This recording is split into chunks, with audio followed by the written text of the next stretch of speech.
Hey guys, tonight we're stepping back into the shadowed squares and hush of medieval justice, where execution was more than a sentence, it was a public ritual of fear and awe. Forget the neat endings you read in fairy tales. The real instruments were iron collars, dripping, axes and blazing pyres that carried bodies to their fate in full view of the crowd. So tonight, we're asking what it really felt like to stand at the scaffold as death's own hand, where every swing, every spark, and every drop carried the weight of life and terror. Every era had its own executioner. So let me know where you're tuning in from, and what time it is where you are. Now dim the lights, steady your breath, and let's step into the hood of the quaint, medieval executioner together. You awaken in the pre-dawn chill to find your hood waiting on the edge of your cot. It is heavy, with layers of thick cloth and padded leather, stitched in dark tones to hide your face. You pick it up and feel its weight settle in your palms. You learn that wearing this hood marks the beginning of every day and seals your secret identity from the world.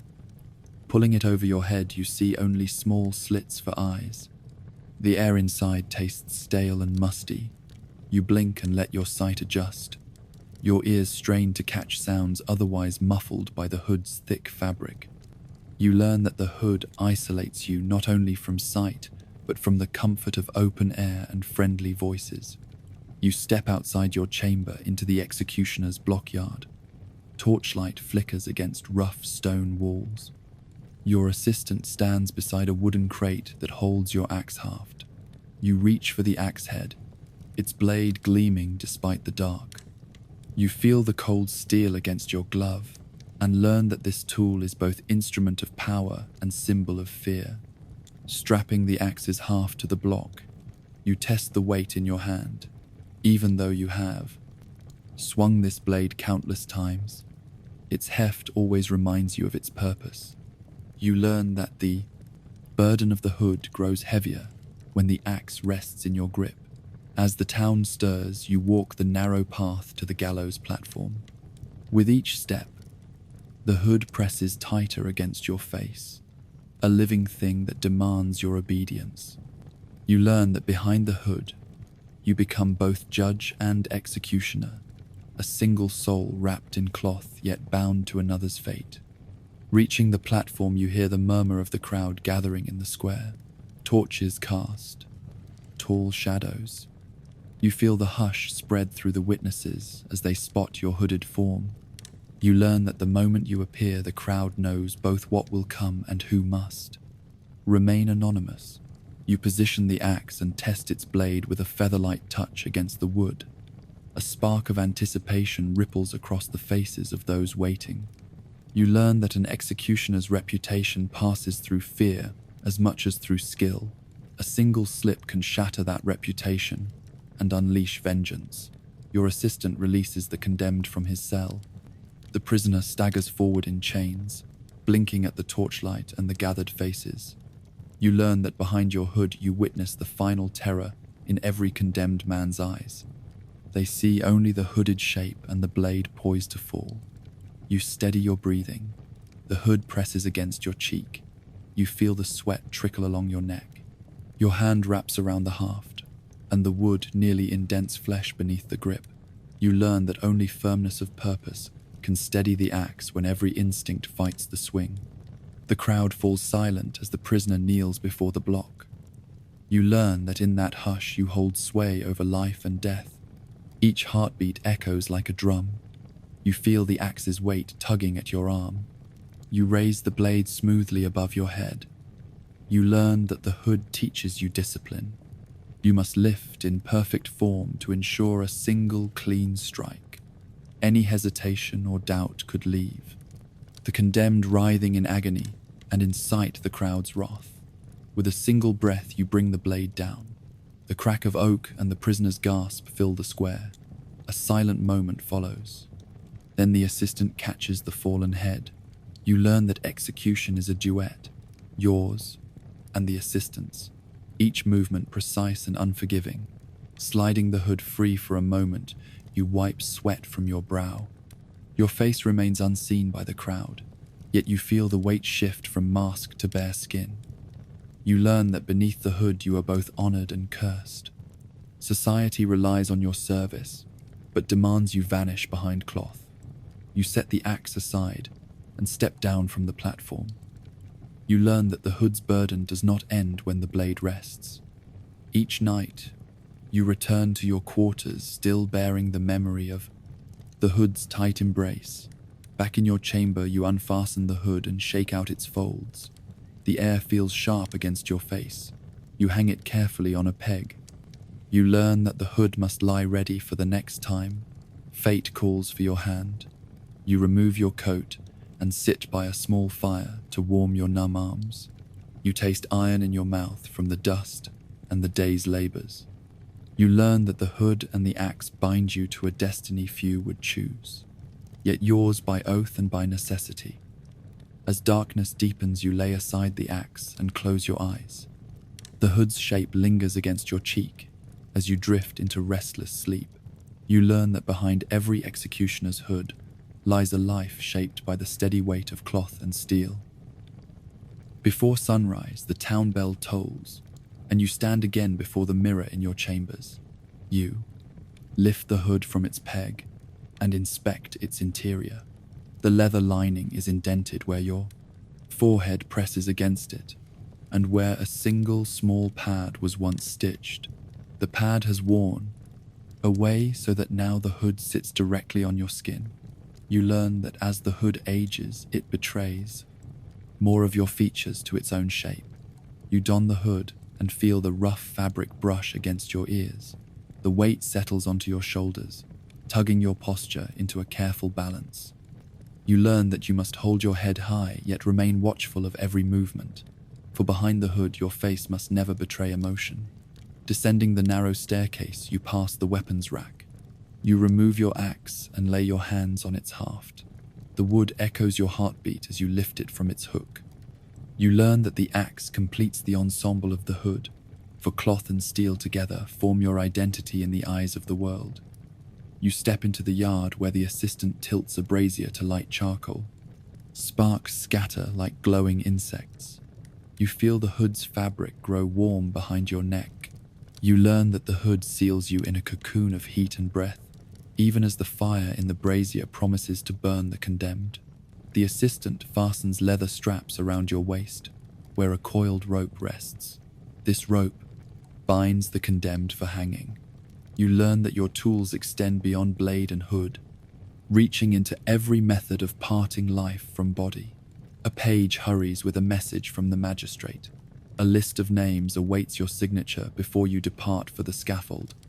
You learn that in this role, even clerical tasks bear the hood's weight. To sign your name beneath the hood is to mark each soul for death. Back in your chambers, you unroll the parchment and study the names. Each line records a crime and the manner of punishment. Some require death by burning, some by beheading, some by hanging. You learn that your hand, hidden in gloves beneath the hood, wields authority as well as execution. You rise and affix the hood once more. Your eyes peer through the slits at the list. You sign each name with ink and a steady hand. You learn that the hood transforms all acts into ritual, even the simple act of penning a signature in cold black ink. You move to the door, and the assistant bows. You step out and walk along the corridor, the hood muffling your steps and voice. You learn that wearing the hood separates you from the living, turning every greeting into silence and every path into a solitary march. Through the courtyard gates, you follow the magistrate's retinue to the town square. Torches blaze in iron rings above carts and stones. You learn that the hood makes you anonymous, yet unmistakable to every witness who gathers to see justice done. At the scaffold, you pause behind the curtain of witnesses. Your heart beats beneath the hood as though eager to toss aside cloth and reveal the flesh beneath. You learn that the hood both protects you and imprisons you, for while your features remain secret, your role stands naked in the square. You draw aside the hanging cloth and step onto the platform. The gaze of hundreds rests on the platform, hood, and on your hands holding the axe and rope. You learn that the hood creates a space between your hidden face and the crowd's open eyes, yet it cannot shield your soul from their collective anticipation. You greet the condemned in a voice shaped by cloth. Your words are both mercy and warning. You learn that though your face lies hidden, every tremor in your voice betrays your humanity. The hood does not mute your compassion nor your dread. When the moment arrives, you perform each movement with ceremonial precision. You raise the rope or the axe and feel its weight guide your arm. You learn that the hood and the axe demand solemn respect of every motion, for only through ritual can execution become more than violence. After the sentence is carried out, you step down from the platform. The hood still conceals your identity, even as the crowd disperses. You learn that once the ritual ends, the hood remains a reminder of the day's burden, for removing it does not erase the weight you carry.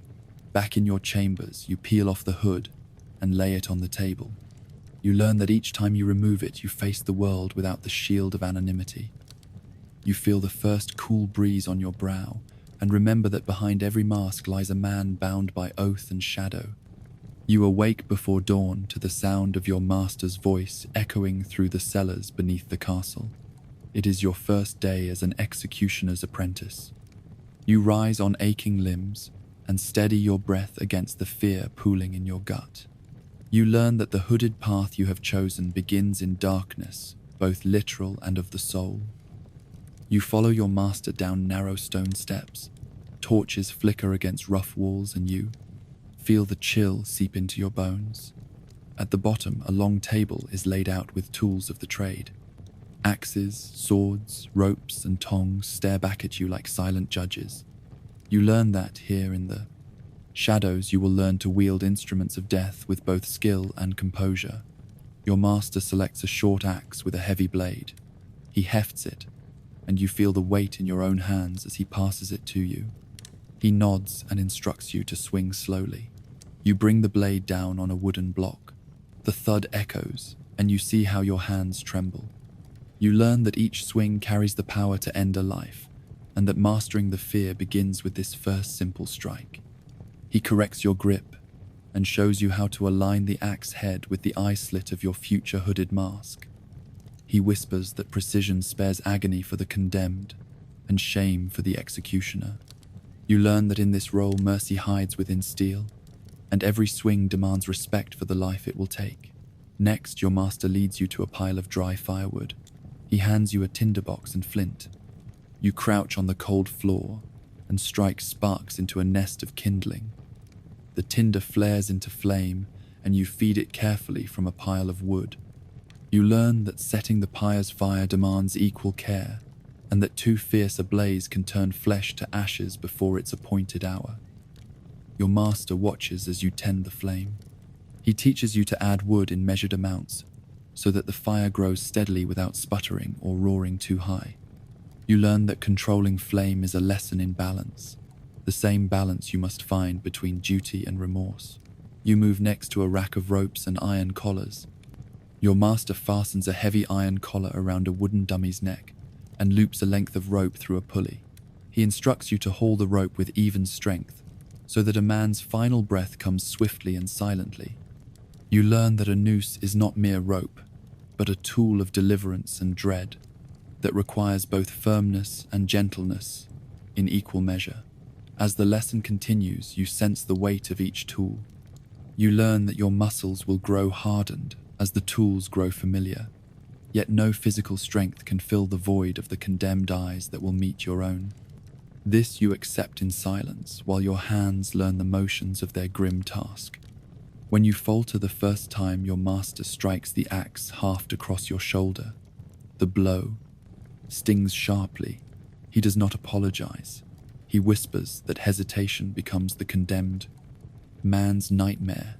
You learn that brutal correction forges resolve faster than any praise. By midday, you have swung the axe until your arms burn and the handle slicks with sweat. You have stoked the fire until the wood cracks red in the hearth. You have hoisted the rope until your biceps tremble. Your master stands by in silence, letting your efforts speak for your progress. You learn that in the executioner's art, mastery is won through endurance more than instruction. Your master takes you to the courtyard outside. He leads you to a scaffold set atop a stone platform.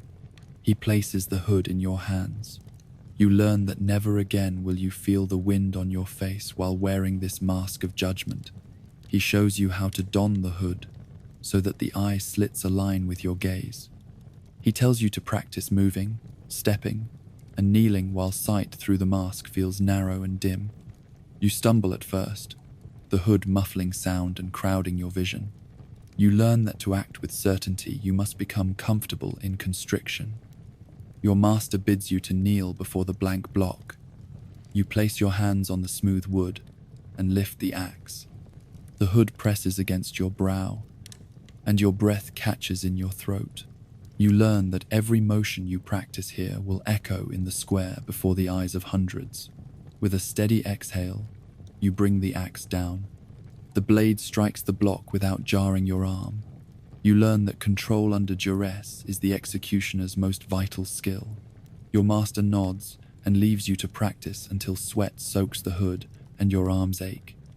You learn that only through repetition can the heart learn to still at the instant of reckoning. At sunset, the lessons end. You remove the hood and lay the axe aside. Your master hands you a bowl of thin gruel. You eat in silence, tasting your fear still clinging to the hood's lining. You learn that to follow this path you must swallow dread as you swallow each spoonful. That night you cannot sleep. You lie on straw in the cellar, the hood hanging on a peg beside your cot.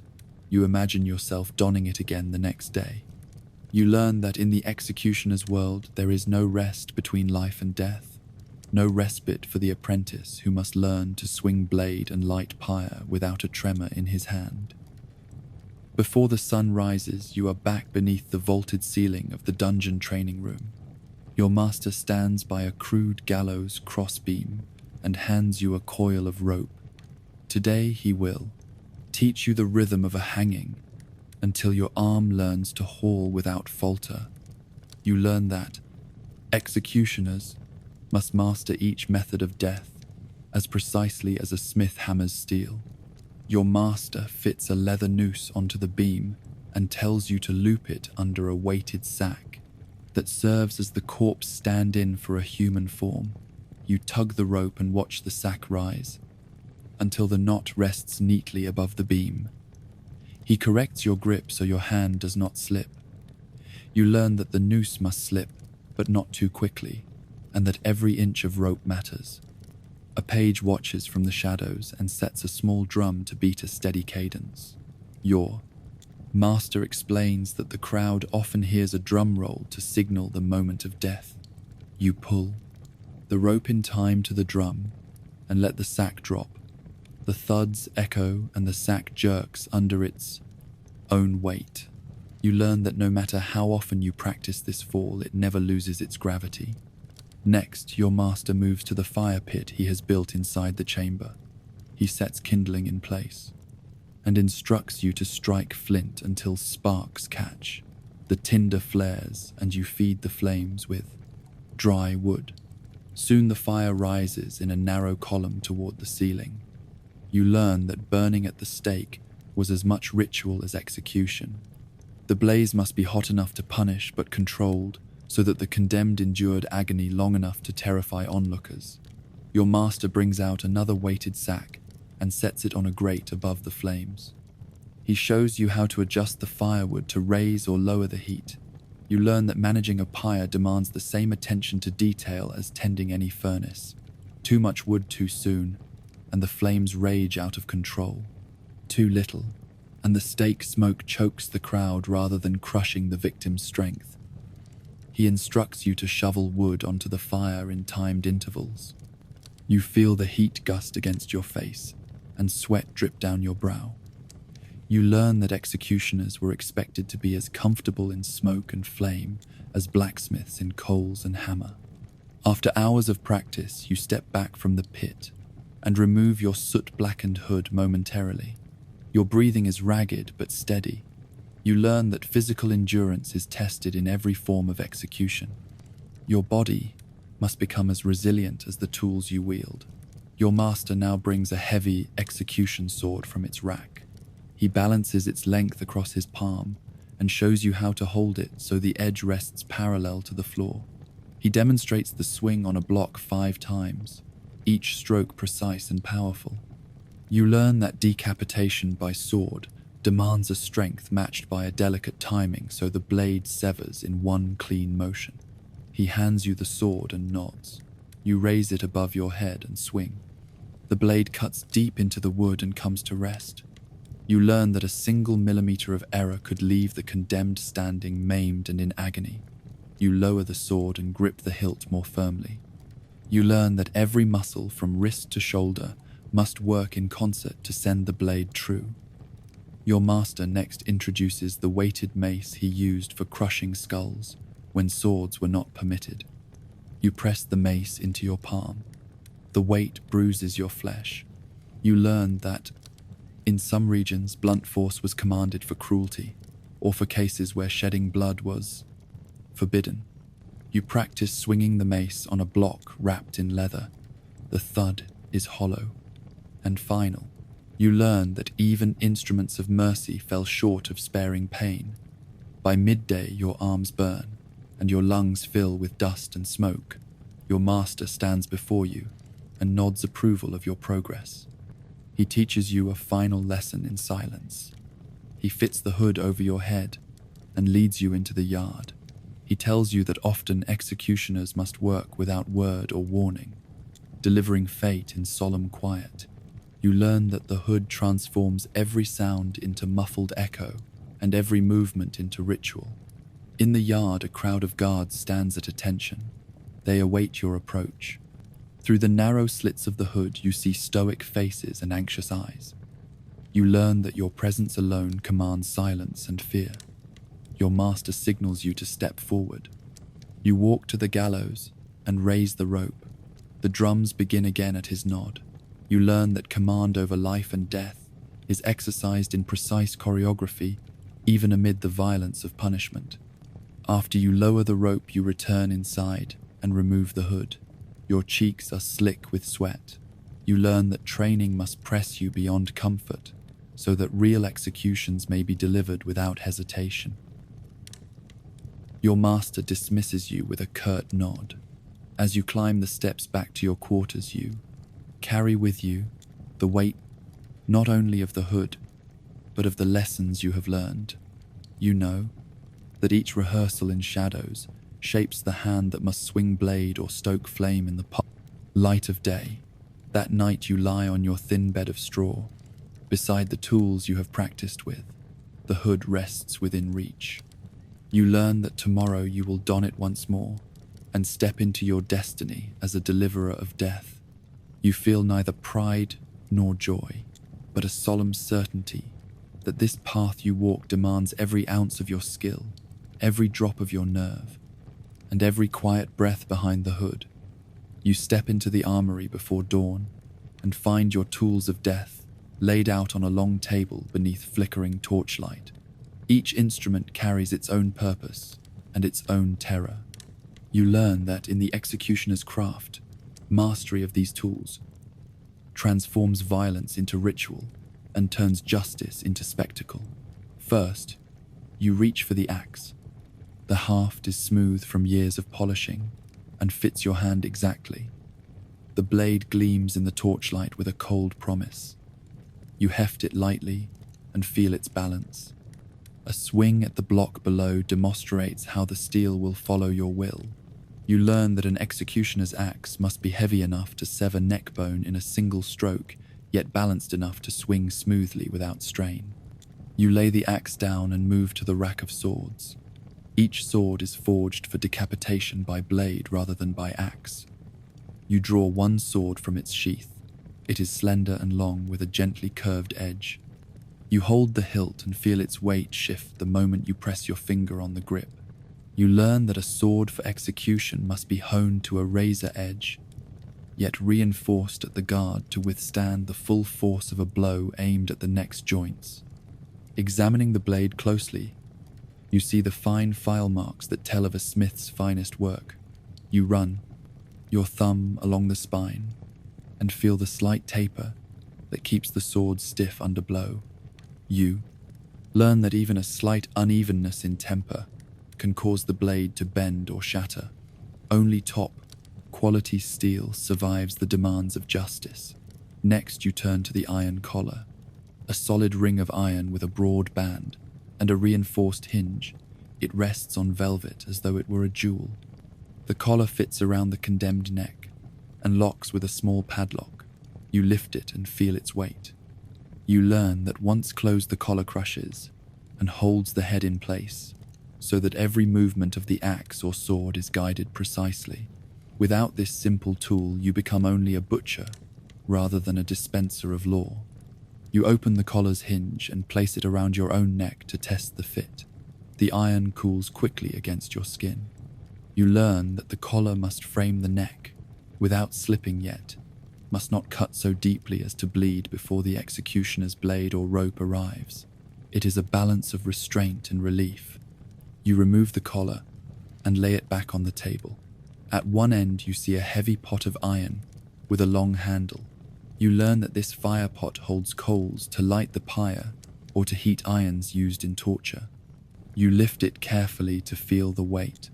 Even empty, it is heavy enough that swinging it demands strong arms. Full of coals, it becomes a brazier that can boil flesh or torch the steak. You place the fire pot above the forge's cold hearth and fill it with glowing embers. Sparks drift up, and you learn that the fire pot's presence on the scaffold means deliverance by flame rather than by blade. It is a tool for final judgment, beyond the axe and beyond the sword. Stepping back, you survey the full array: axe and sword for severing life, iron collar for guiding the blow, fire pot for consuming the condemned. Each tool demands practice and respect. You learn that an executioner who fails to master any of these instruments risks turning justice into chaos. On the far side of the table, you see smaller implements: a sturdy bench of oak with iron straps and a rawhide cord for binding arms and legs. You learn that immobilizing the condemned is as critical as ending their life. Only a still body makes for a clean stroke. Beside that, you find a set of tongs with pointed ends for holding hot irons. The tongs hinge loosely but grip firmly. You learn that in some regions, branding was added to executioner duties. Holding a glowing iron to flesh demanded a sure hand, so that the mark left behind bore the weight of shame without risking mortal injury. You lift the tongs and feel the rough metal at the tips. You learn that every tool you wield becomes extension of your own arm, yet must maintain distance between your life and the wand. Condemned's final moments. Leaning against the wall, you notice a simple crucifix, not a tool of violence, but of redemption. You learn that the executioner's role stood at the crossroads of mercy and terror. The cross reminded guard and prisoner alike that justice carried a higher meaning beyond suffering. On a shelf above the table sits a small wooden box of salt and vinegar. You learn that these simple remedies serve after the fact, cleaning both wounds and blade. After cutting down the body, the executioner washes the steel to prevent rust and uses vinegar to cleanse the work area.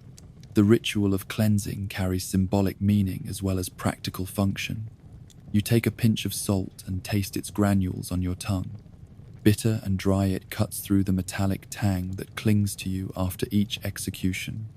You learn that the executioner must purge both body and spirit before the next duty calls. Nearby, a coiled flogging rope lies across the bench. You see the thick cords, stiff with tar and leather. You learn that executioners sometimes served as instruments of corporal punishment as well as death. Flogging demanded a rhythm that inflicted pain, but did not kill. You practice a few swings in the air and feel the coils heft across your back. Stepping back, You note the long table's full length. In some cases, the table itself became a platform for quartering and dismemberment. You learn that execution bodies could serve as warning to others. Display of limbs in gallows pits made the executioner's work a grim display of state power. You take a deep breath and realize that each tool on this table represents a path to death. You learn that wielding these instruments requires more than strength. It requires ceremony, restraint, and the unwavering belief that your actions serve the cause of justice. You turn off the forge lamps and close the weapons rack. Each tool returns to its place in shadow. You learn that by mastering the axe, sword, iron collar, and fire pot, you become both agent and guardian of the law. The tools of death are heavy not only in steel, but in responsibility. As you leave the armory, you step onto the cold stone floor and feel the echo of each tool's legacy beneath your feet. You learn that in the life of an executioner, the tools define both the spectacle of justice and the solitude of the soul that wields them. Beyond the axe, sword, and fire pot, there stand other instruments whose purpose is both grim and precise. You approach a heavy wooden block shaped into a horse's head. This is the chopping block. Its carved form supports the condemned's neck at the perfect angle. You learn that without a stable block, the blade risks glancing off bone and inflicting needless agony. You run your hand along its worn surface and feel the deep groove where axe heads have struck thousands of times. You learn that the block itself bears the scars of justice, as much a tool as the steel that meets it. Its bulk absorbs energy and steadies the blow. Next, you notice a basket woven of willow branches. This head basket awaits decapitated crowns. After execution, the head tumbles into its simple cradle. You learn that this basket spares the executioner from carrying the head by hand and provides a measure of dignity even in death. The condemned's visage rests in woven wood until the herald or the jailer retrieves it. You turn to a rack of small branding irons. Each iron is shaped at the tip into letters or symbols denoting crime. Misdemeanants once marked in this way lived with visible shame.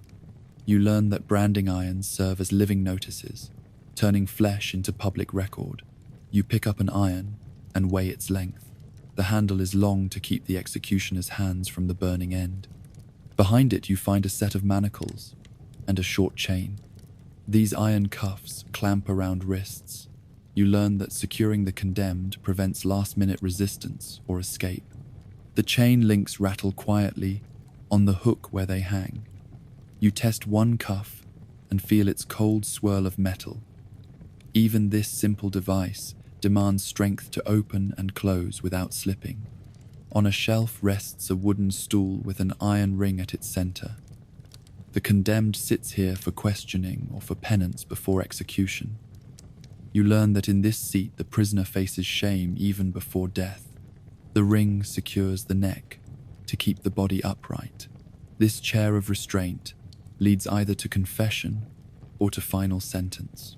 Beside the stool lie leather gloves, lined with metal studs. You learn that when moving bodies or adjusting limbs, you wear these gloves to protect your hands from shifting bone. The studs add grip. You try them on and feel the balance of protection and control. In another corner hangs a bell and a rope. You learn that near the guilt stand, bells were tolled to signal the approach of death. Each ring counted a moment closer to the final act. You lift the bell gently. Its tone is hollow and low. You learn that the bell's sound carried across town to remind every citizen of the law's reach. You see a small black cloak folded on a bench. This garment drapes over the executioner's coat of mail on cold days. You learn that beneath the hood you still require protection against wind and weather. The cloak's worn wool carries faint traces of smoke and ash. Trailing across the floor, you find a worn leather strap. This is the whipping strap for flogging. You learn that lesser crimes often met with lash rather than death. The strap must crack sharply against flesh, yet not cut deeply enough to kill. You bend it carefully and feel its dryness. This tool teaches pain even without permanent injury. Finally, you spot a small silver bell mounted on a wooden handle, used to call for silence or to herald the blessed before execution. This bell once belonged in the chapel. You learn that executioners sometimes doubled as officers of the church in ritual. The bell's clear tone marks the moment when law and faith intertwine. You step back and survey this gallery of instruments. Each object, from block to belt strap, speaks of a function shaped by centuries of practice. You learn that execution is not simply violence, but a series of rites performed with precise tools. In your hands, each instrument acquires both meaning and weight. As you leave the armory, you carry with you the memory of every tool's shape and purpose. You learn that to serve justice means mastering not one instrument but a whole arsenal designed to enforce order through blade, rope, and flame. Only with such knowledge can an executioner wield power without cruelty and deliver judgment without chaos. You step out into the chill morning air beside the condemned man, his wrists bound with rough rope. At once, the jeering crowd parts like waves to reveal the path to the scaffold square. You learn that the journey itself is part of the sentence. Every step beneath bleak stares a measure of guilt before the law even speaks.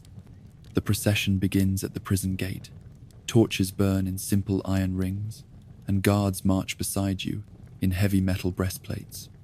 The condemned staggers forward, his chains rattling on cobblestones worn smooth by years of traffic. You hear taunts from market stalls where bakers and merchants prepare their wares for the day. You learn that merchant life pauses for execution, and that the smell of fresh bread mixes with the stench of fear. Women cluster in doorways, some covering their mouths in shock, others shouting accusations. You learn that families of the condemned sometimes join to beg mercy or to demand justice. You see the condemned's mother clutch the railing of a window and hear her cries of sorrow for her son and fear for his fate. Geography here shapes emotion so that every building, every corner, echoes with memory. As you pass the cathedral steps, you see priests in long robes. Some hold chalices to bless the route. Others speak soft words of comfort to the condemned. You learn that church and state walk hand in hand in the capital punishment ritual. The holy ground lends an air of solemnity, even as the crowd jeers below the holy walls. Turning at the market cross, you enter the heart of the town. The square opens wide here, with stalls arranged in neat rows. Merchants pause and trade coins for bread and stew. Children poke each other with elbows and taunt the prisoner who meets their eyes only by accident. You learn that the square is both place of commerce and stage for justice, that every trade draws near to witness its completion. At the center of the square, the scaffold rests on a raised platform of sturdy timbers. A simple railing surrounds three sides. At the front stands the gallows, its crossbeam ready for the noose. To one side, a large block of oak awaits the axe. You learn that this scaffold brings all methods of execution into one public arena for maximum effect. You guide the condemned toward the platform steps. Each footfall creaks on the wooden boards beneath his weight. He breathes rapidly, his eyes fixed on the distant horizon, or perhaps on some memory beyond the crowd. You learn that condemned men often speak to ghosts rather than to the living. A hush falls as you step onto the raised timbers. The crowd stretches to the far edges of the square. Thousands of faces press tight. All gaze upon you and the condemned. You feel the weight of every pair of eyes as though each were a blade. You learn that on the scaffold the condemned stands exposed, not only to execution, but to the full measure of the community's gaze. From the scaffold you see all corners of the square. To the left, a row of houses with balconies. Neighbors lean over railings to watch the ritual. You learn that many pay for space close to the place, rail so they can boast of witnessing execution firsthand. Murder and rebellion become public, spectacle and a warning to all who might stray. To the right, a narrow alley leads away from the square, its stone walls shadowed and quiet. You learn that some condemned men dream of flight down silent corridors, but the alley offers no escape. Every exit remains watched by guards posted at each corner. Geography here becomes prison within the open air. Ahead, the town hall looms with its clock face frozen at the hour of the sentence. You learn that the sentence was pronounced at this same hour the day before. Time itself marks the passage from accusation to judgment to execution. The clock's silent face looms like a watchful judge. Behind you, the river glistens faintly.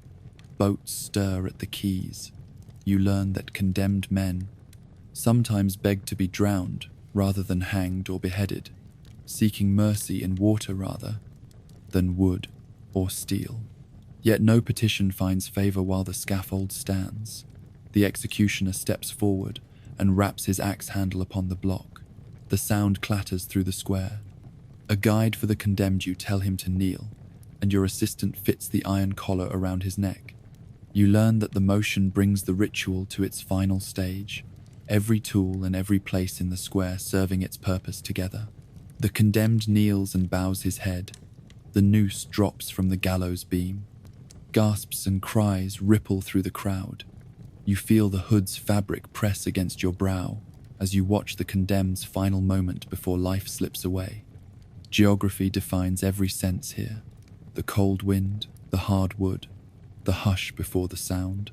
In that hush you hold space between life and death. You learn that the scaffold square is more than a place.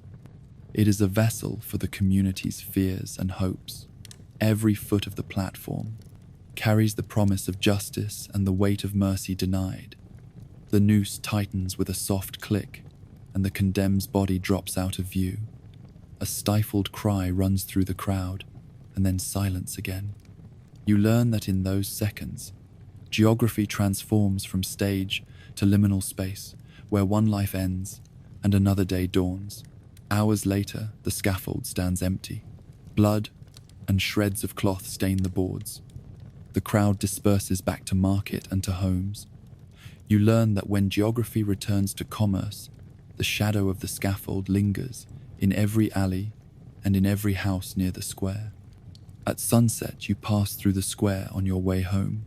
The scaffold is dismantled and tools packed away, yet you see the outlines of its shape in memory against the buildings. You learn that geography of justice becomes part of the town's story, etched into stones and whispered in taverns long after wood and rope are gone. As you step away from the square, you carry with you the lesson that every path, every building, every pitch of a roof served in the executioner's ritual. Geography here was never neutral. It guided the condemned and shaped the crowd.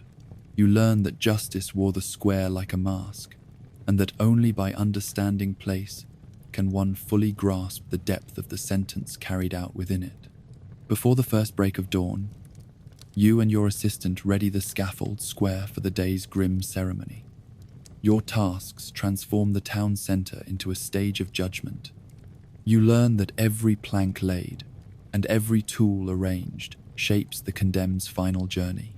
Wooden barriers line three sides of the scaffold to keep spectators at a precise distance. The platforms are raised on stout beams, so every face in the crowd can see. You learn that elevation gives authority a visible throne and ensures the condemned stands exposed beneath watchful eyes. In one corner, you place barrels of fresh water. The public not only needs refreshments, but also requires water to witness the fire's approach to the stake. You learn that even in an execution, square comfort and spectacle go hand in hand. At the far end, you secure the gallows beams. Thick timber fitted with iron hooks stands ready to hold nooses. You line up lengths of rope, each one measured and knotted for a single drop. You learn that the drop distance must match the condemned's weight and height. Too short, and the neck will not break. Too long, and the body may fall too far and tear the rope. Geography here demands careful calculation of every inch. Along the plaza edge, you hammer rings into the stones. Into these rings you tether a cage for displaying heads after beheading. You learn that geography of fear involves not only the act of execution, but also the lingering warning of severed heads mounted in public view. Each ring marks a spot where the condemned's memory stays alive in warning. On the cobbles you mark a path with chalk stones. The condemned must enter the square from this spot, so the procession winds past each watchtower. You learn that the journey through the square is ritualized, so witnesses see the condemned's final steps in full view. The path itself becomes part of the sentence. In front of the town hall doors, you place a small dais for the magistrate. Here he will pronounce the sentence final and gazes across the gathered crowd. You learn that this spot, shaded by the hall's heavy beams, grants authority a shelter from the crowd's gaze while the condemned remains exposed. Geography here protects the judge, even as it condemns the prisoner. Beyond the dais, you lay benches for clerics and for families of victims. These seats line the magistrate's platform so the holy men and the bereaved have prime position. You learn that inclusion and exclusion in seating tells everyone where they stand in the social order. Along the west side, you set up a small pulpit. A preacher will offer last rites and prayers. The position ensures his voice carries across the square, while candles stand ready to light the condemned's path. You learn that punishing heretics involves both flame and faith, and that geography of the square merges church and state. At the south edge, you place a public ledger for victims' names. Those whose cases led to execution have their names recorded in ink that witnesses can read. The ledger lies within reach, so townsfolk may confirm charges led to final sentence. You learn that transparency in this ritual cements the community's trust in the law. Near the riverbank side, you leave space clear for mounted guards. Horses must be kept close at hand to escort you and the condemned. You learn that geography includes space for armor and for maintaining order when the crowd surges too close. When the layout is complete, you walk the square from one corner to the next.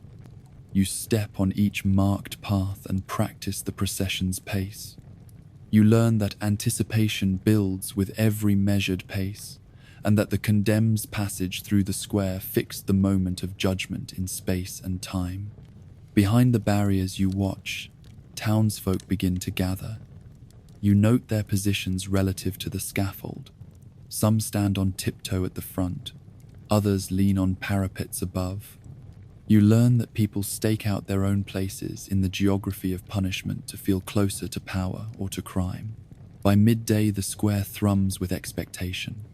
You stand at the center beneath the gallows beam and feel the weight of every stone. You learn that the executioner's presence in the square transforms place into stage, and that every voice raised in jeer or prayer becomes part of the sentence's echo. When the procession begins, you guide the condemned along the chalk path past the pulpit, the ledger, and the magistrate's dais. Each witness sees him tremble or defy. You learn that geography amplifies emotion. The condemned sees cages of skulls, hears confessions muttered from the pulpit, and sees final nod from the magistrate above. At the final step, the condemned kneels before the block at the scaffold's edge. You tighten the iron collar and set the axe in place. You learn that this single spot in the square is where location, ritual, and terror converge. With each act of justice, you pack away the tools and remove the markers on the cobbles. You learn that after execution, the square returns to market stalls to trade and barter, even while memory lingers in every worn stone. At twilight, you walk the empty square once more. The benches are stacked away, the ledger closed, the ropes coiled. Yet you feel the geography hold its lesson. That place shapes punishment, and that through every step and every marker, the square carried the weight of justice and the burden of its enforcement. You step before two execution sites side by side. On one, a tall stake stands ready to hold a single bundle of wood. On the other, a heavy chopping block bears the marks of countless axes and swords. You learn that these two instruments of death demand very different skills and deliver very different ends. To burn at the stake, you must build a pyre that will hold the condemned upright. You gather dry logs of oak and ash, stacking them so that air will flow and feed the flames. You learn that wood must be placed both beneath and around the prisoner's feet. Too little, and the fire smolders instead of roaring. Too much, and the flames leap uncontrolled. reducing flesh to ash in moments rather than prolonging agony. You test the pyre's draft by lighting a small twig beneath. The fire grows steadily and the heat rises along the stake. You learn that burning at the stake is an art of control and cruelty. You must stoke the flames until they sear skin and drive flesh to blister before the fire consumes the body. When the condemned arrives, he is chained to the stake by the waist with iron rings. His arms and legs remain free, so he can sway slightly under the heat. You learn that movement fans the flames and intensifies agony. The prisoner's final moments become a dance between flame and flesh. At your command, the assistant hurls fresh logs onto the fire. Flames climb higher and smoke billows. The crowd rises as one to watch the pyre blaze. You learn that burning at the stake serves as both punishment and spectacle. The roar of fire and the rise of smoke shape a tableau of terror meant to dissuade others from crime or heresy. Minutes pass as the fire grows hotter, flesh blackens and cracks. The condemned cries out in pain that echoes through the square. You learn that the fear of burning at the stake often broke spirit faster than the fire broke skin. Many begged for mercy as soon as they felt the first spark of flame. By contrast, the chopping block demands a single stroke of steel to end life. You weigh both axe and sword in your hand. You learn that these blades require practice in precision rather than in torment. You test the axe head's edge on the wood. The blade must be sharp enough to sever neck bone in one blow. The condemned kneels before the block with his neck on a groove carved into its surface. Your assistant holds him still by the shoulders. You learn that restraint must be firm enough to prevent movement, yet gentle enough not to bruise the flesh. The difference between a clean stroke and a botched decapitation can mean gruesome suffering. With the hood shielding your face, you raise the axe above your head. You learn that burning serves fear, while decapitation demands confidence. You cannot hesitate for fear the blade will slip. Hesitation risks splitting vertebrae instead of severing them. You bring the blade down in a single fluid motion. A crack echoes, the body drops and the head tumbles into a waiting basket. The crowd gasps, then hushes. You learn that decapitation offers a swift end to life, yet leaves a lasting imprint of violence in memory. Comparing the two methods, you see the horror of flame versus the horror of steel. Burning at the stake prolongs pain and drives terror into the hearts of onlookers. Decapitation ends the pain in an instant, yet leaves a bloody scene for all to behold. Burning demands tending flame and wood, managing smoke and heat. You learn that pyre building can take hours and that each moment fuels dread. Decapitation requires little setup, but demands total precision at the moment of truth. One method punishes through slow suffering. The other punishes swiftly but brutally. You consider the condemned. Some crimes in medieval times earned burning for heresy. The church declared that traitors to the faith required the purifying fire. You learn that theology shaped method of execution as much as law. Decapitation signaled a death under civil code rather than church decree. Crowds gather differently for each. For a burning, spectators bring water and tar for the pyre. They sell torches to light the fire and blankets to ward off embers. You learn that a burning became a carnival of terror and profit for vendors who supplied fear props. For a beheading, the crowd clusters close. They come to witness the skill of the executioner and the final speeches of the condemned. You learn that speeches and last words mattered more when the end came quickly. Confession or denial was delivered at the scaffold before the blade. You also note the aftermath. After burning, remains smolder until only charred bone stands. The ashes are swept into a pit or left on site as a warning. You learn that fire leaves behind ruin, both physical and psychological. After beheading, heads are mounted on spikes for display along the city walls. You learn that steel preserves identity in death, turning the head into a sign of shame. Burning erases form in black ash, while beheading preserves form in horror. Both methods serve the same ends, yet shape very different legacies. You learn that in medieval justice, performance mattered as much as punishment. Execution by fire dramatized the flames of heresy. Execution by blade dramatized the swift velocity of law. As you leave the square, you carry away both the weight of flame and of steel. You learn that for an executioner, mastering both methods is mastering extremes of cruelty and precision.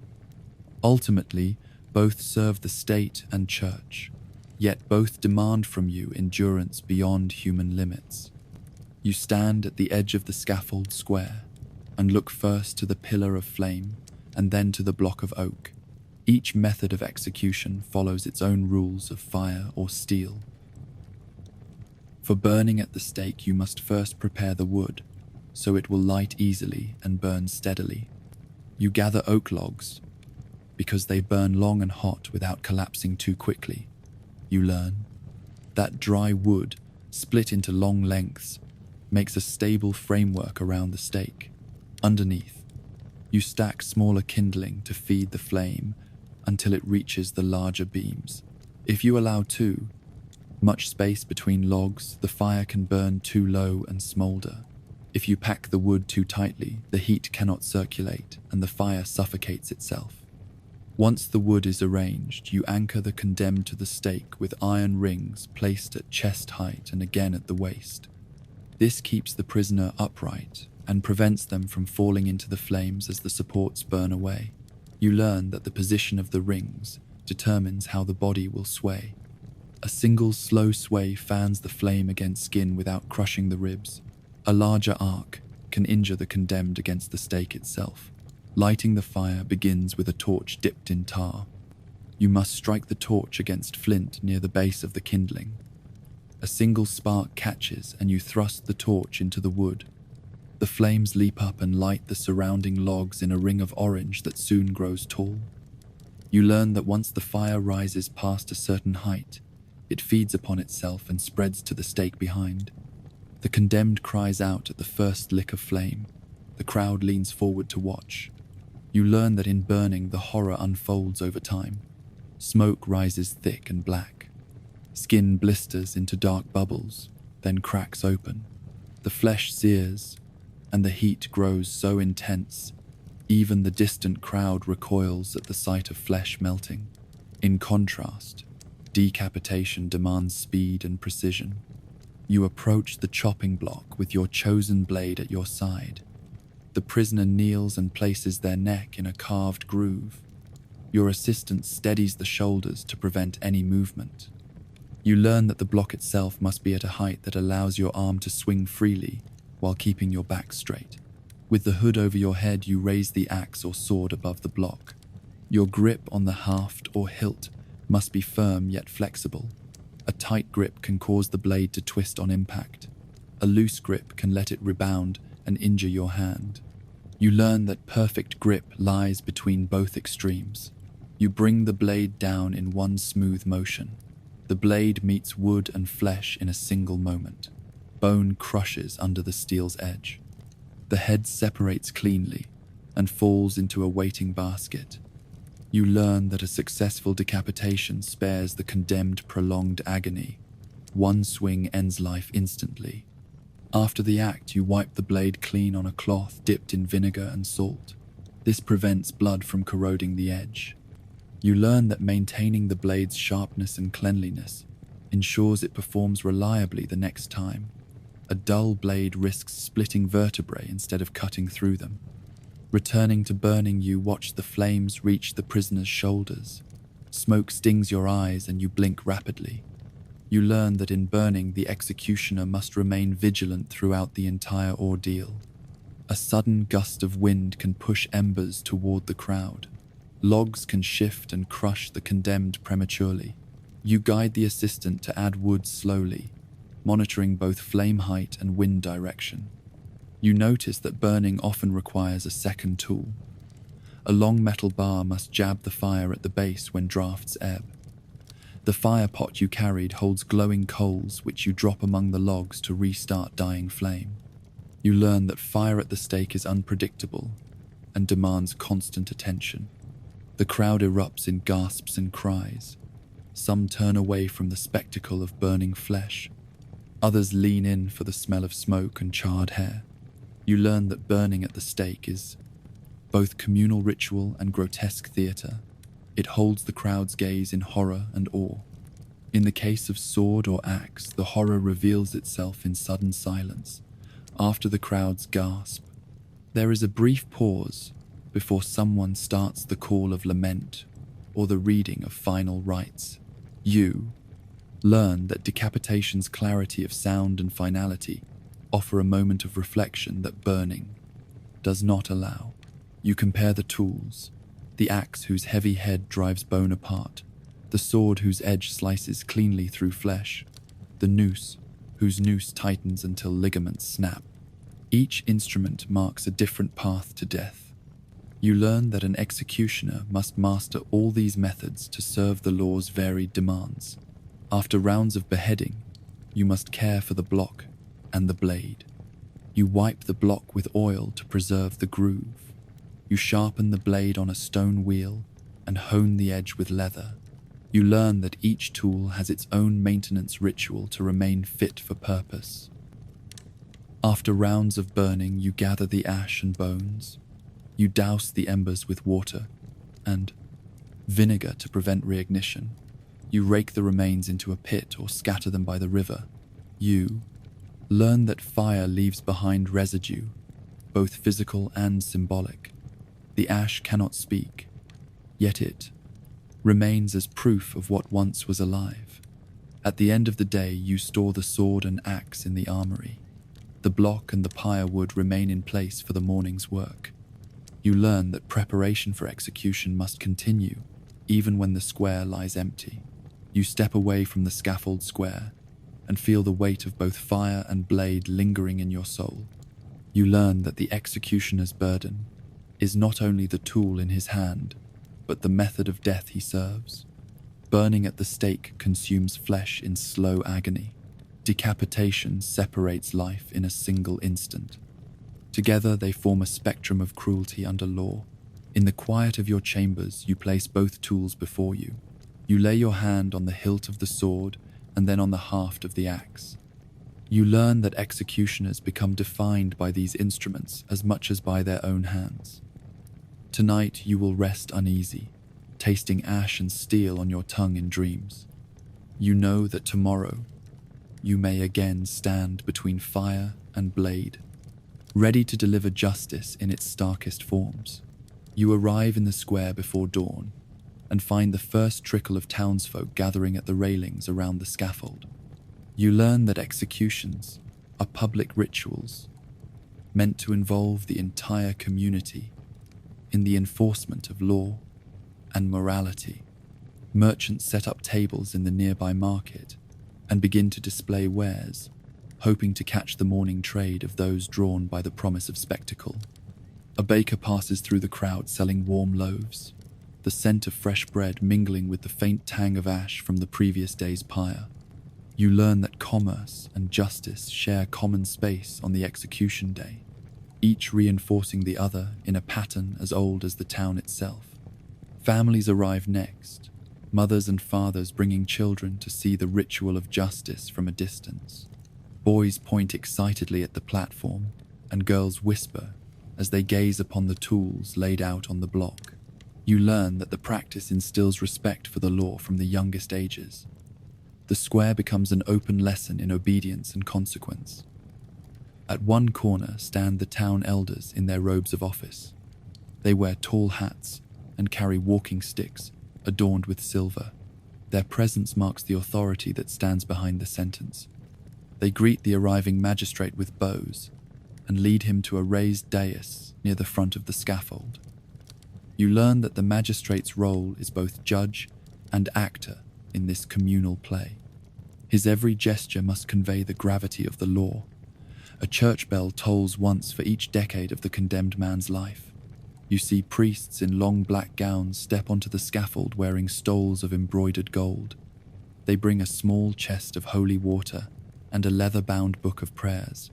You learn that the clergy's role is to offer spiritual comfort and to claim the transition of the condemned from earthly sin to divine judgment. The clergy move among the crowd, offering blessings and scattering holy water. They chant psalms in a low voice, so that only those nearby can hear each solemn verse. You learn that the sacred words blend with the murmurs of the crowd, until both faith and fear resound in the hush before the final act. Merchants and beggars jostle at the railings. Some toss coins toward the executioner's assistant out of superstition that a coin placed on the block brings good fortune. Others whisper prayers to saints for mercy on the condemned soul. You learn that the square becomes a crossroads of piety and profit at the moment of death. At last the magistrate steps forward onto his dais. He holds a scroll bearing the charge against the condemned. He reads the sentence aloud in a clear voice. Each word echoes off the stone buildings. You learn that the proclamation transforms rumor into reality. Only after this reading does the ritual truly begin. The crowd grows silent, save for the occasional cough or rustle of cloaks. You see the condemned led forward by guards, his chains rattling like a warning. He wears a simple tunic, and his feet are bare. His eyes flick toward the clergy, and then to the magistrate. You learn that the condemned participates in the ritual through gestures of contrition or defiance, each offering fuel to the crowd's reaction. The priests step forward to administer last rites. The condemned kneels and bows his head. A priest places the book of Psalms at his feet and sprinkles holy water upon him. The chanting resumes, rising in a crescendo that carries across the square. You learn that the voice of the face church offers a moment of spiritual release even as the final sentence unfolds. Adjacent to the priests, the magistrate pronounces the condemned guilty according to the laws of the realm. He strikes a small gavel on the lectern. The crack of sound unleashes workmen to set the fire in the pyre or to adjust the block for beheading. You learn that this single motion directs the next steps of the executioner's art. A hush falls across the congregation. Even children stop whispering. You learn that the public spectacle hinges on this exact moment of stillness before horror unfolds. The crowd leans forward, as if drawn by an invisible thread. You see the mayor stand beside the magistrate. He raises his hand to calm the crowd. He reminds the people that justice must be carried out without riot or blood frenzy.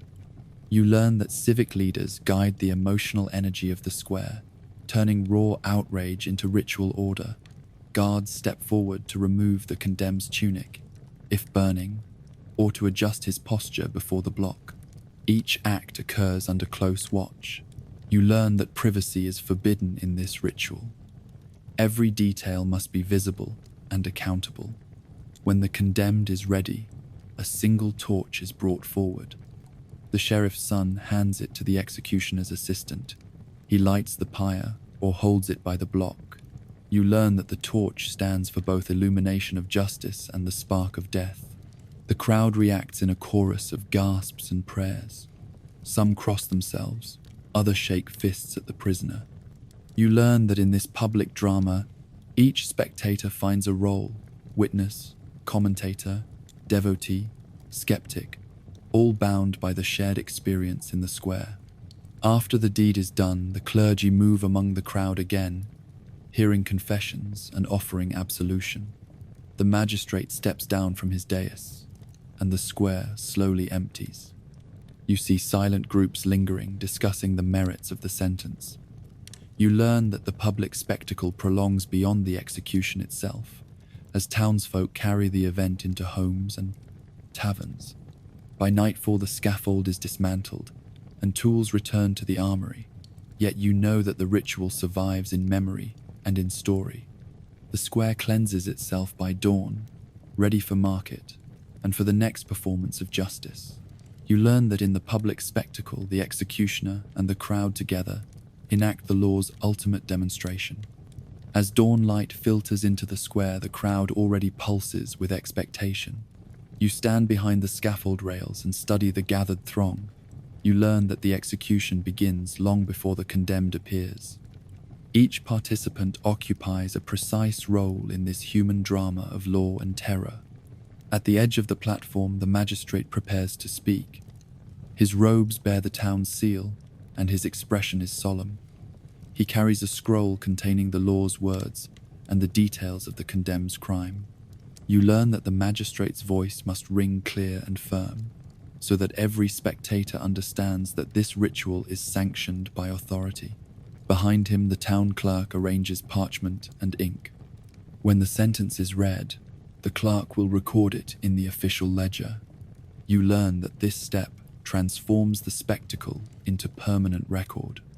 From this day forward, the condemned's name and crime enter the archives of justice. On the magistrate's right stand the elders. These are former judges and council members. Their presence underscores the weight of tradition in the proceedings. They nod at the magistrate's announcement and step forward to confirm sentence. You learn that communal consent gives potency to the law's final act. To the magistrate's left, a row of clergy drapes the main so that their stoles catch the first light. They carry crosses and holy relics. As the magistrate pronounces sentence, the clergy raise their voices in prayer.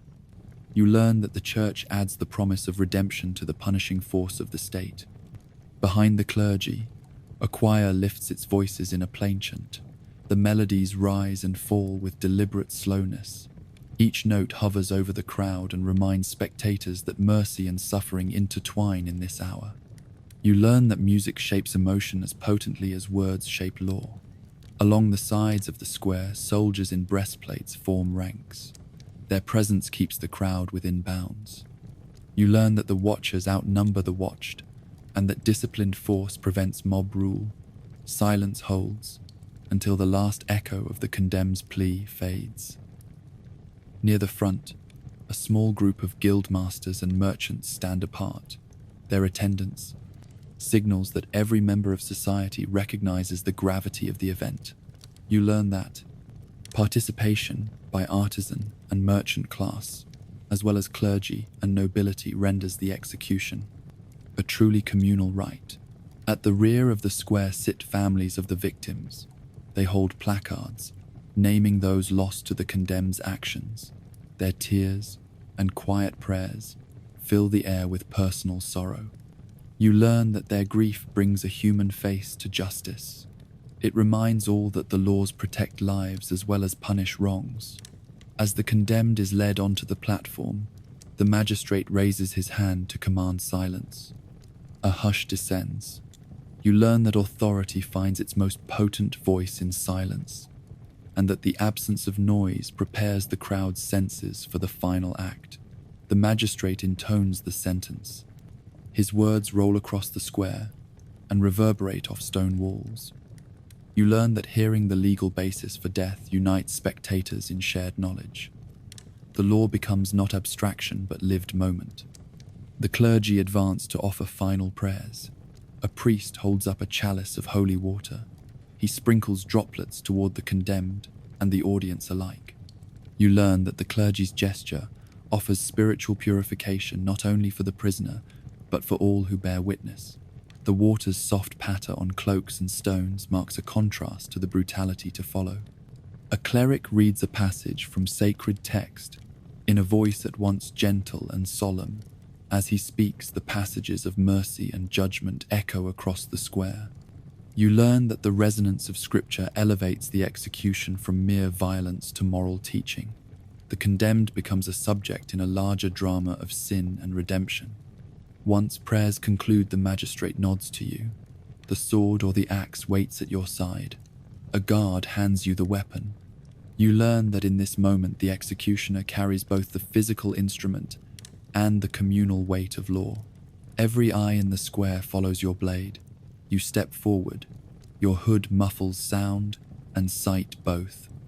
You learn that the executioner's identity remains hidden, so that the crowd's focus stays on the law, the church, and the ritual, rather than on the individual delivering death. You and your tool become symbols, neither wholly human nor wholly machine. When the moment arrives, you lift the blade in precise motion. The flash of steel cues a gasp from the crowd. You learn that this instant of motion condenses the crowd's dread into a single point of release. In the gleam of the blade, they see the law's swift verdict enacted. After the deed, you step back. A monk steps forward to collect the body and recite committal rites. You learn that even after death, the condemned soul and flesh remain under communal care. The square's ritual does not end with life's severance, but continues through burial and remembrance. As the crowd disperses, the magistrate addresses them on order and mercy. Guards reassemble their lines, and the clergy bless the square. You learn that closing words shape the aftermath. They calm the crowd and reinforce the message that justice must be tempered by compassion. Hours later, the square returns to daily commerce. Stalls rise in the same spots where wood and iron once stood. You learn that public spectacle of execution leaves both a scar and a reaffirmation of order. People speak of what they saw as they resume their trades. Justice spoken and sung remains lively in daily conversation. By night, you walk through the empty square. Flickering lanterns in front of shops cast shadows on walls where just hours before the square thrummed with activity. You learn that the space retains the echoes of law and ritual. In that quiet, you sense the lingering presence of every voice, every prayer, every cry.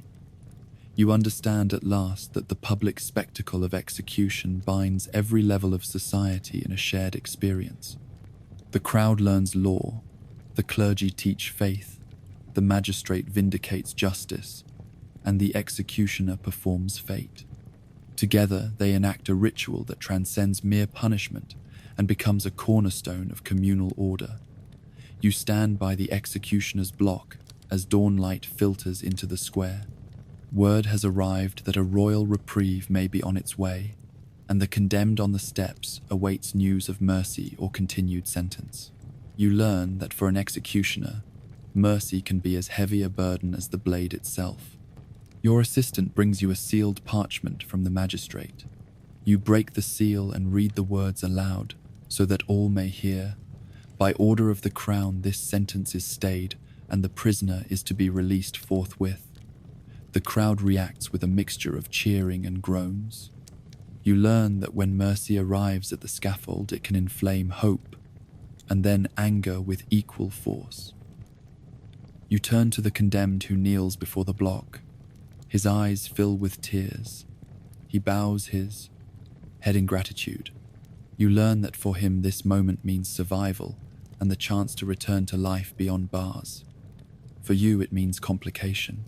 The blade at your side must now be stowed and cleared from view. Every tool you wield becomes a reminder of how close life and death stand side by side. Your assistant steps forward to remove the iron collar. He struggles for an instant, his hands trembling, and the crowd gasps. You learn that hesitation in lifting the collar can undo the prisoner's relief and cast suspicion upon the executioner's loyalty. Each movement must convey confidence if doubt is not to take hold. When the collar comes free, you guide the condemned to his feet. He staggers with emotion. The crowd parts to let him pass. You learn that mercy returns to the prisoner a measure of dignity he feared lost forever. You feel a weight pressing on your own conscience as you watch him walk down the steps. The magistrate steps forward to address the crowd. His voice rings clear across the square as he explains that the crown has chosen mercy in this case. You learn that in circumstances of grace, the law, and the sovereign stand united before the people. Yet even as the magistrate speaks, you see faces in the crowd that jeer. They demand justice delivered by blade and fire, rather than by pardon. Mercy is not always welcome. Your assistant lays the blade on its rack and begins to sweep away the sawdust and ash that had gathered in anticipation of execution. You learn that tools of death must be cleaned and stored, even when they go unused. The ritual of preparation and cleanup remains the same whether life ends or is spared. The condemned pauses before the pulpit where a priest awaits. The priest offers a blessing and places a hand on the prisoner's shoulder. The crowd falls silent in respect for the church's role in forgiveness. You learn that mercy flows not only from the crown, but through the church. The executioner serves both worldly law and divine grace, even when his tools lie idle.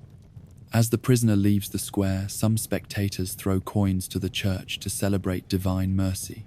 Others offer the prisoner bread or water. You learn that mercy begets kindness among strangers. The square itself becomes a sight not of horror, but of renewed compassion.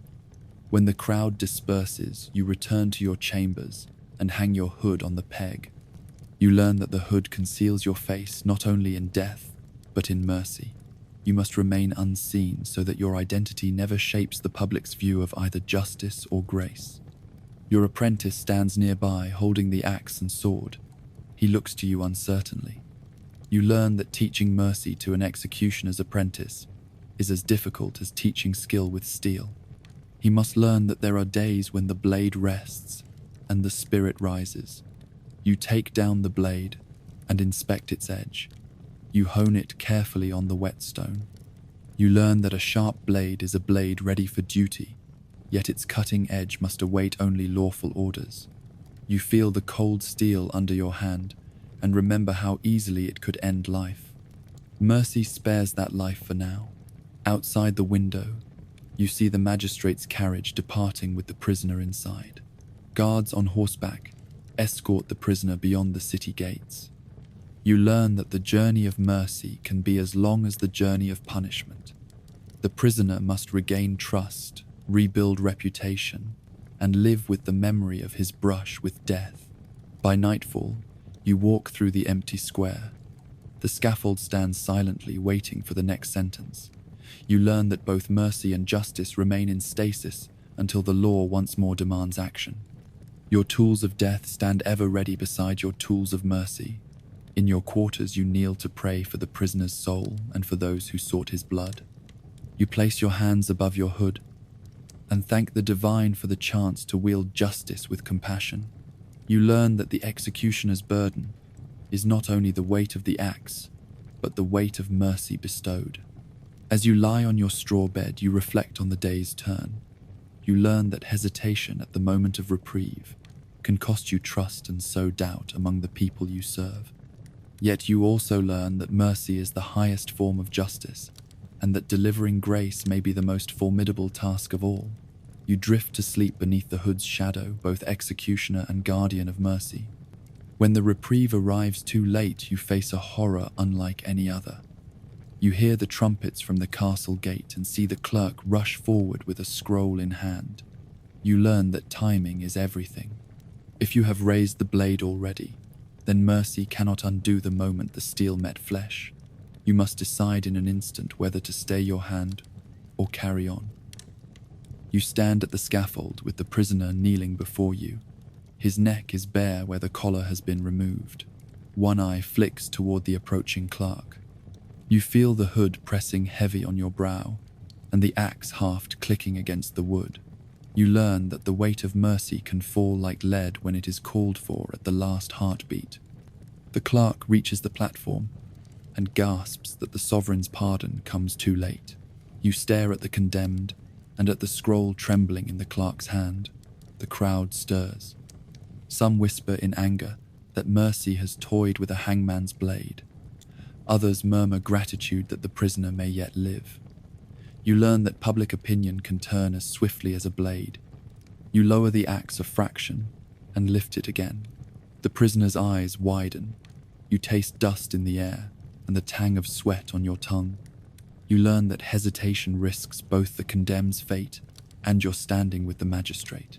If you fail to obey the last order swiftly, you risk being seen as weak or even disloyal. Yet if you follow through, you risk spilling innocent blood after the law has spoken mercy. You stand frozen. Your apprentice watches from the side, pale and uncertain. You learn that your role demands split-second judgment, yet carries consequences that echo far beyond the scaffold. You feel the crowd leaning forward, as if expecting an answer. Children peer through railings. Merchants pause their trade. Even the clergy fall silent as they see you tremble. You learn that at this moment the executioner becomes the embodiment of justice. Whatever you choose defines not only this life and death but the law itself. Your assistant whispers in your ear that the clerk's ink is still wet and that the scroll bears the royal seal. You sense the urgency. You raise your arm and then pause once more. You learn that the hood offers no comfort in this moment.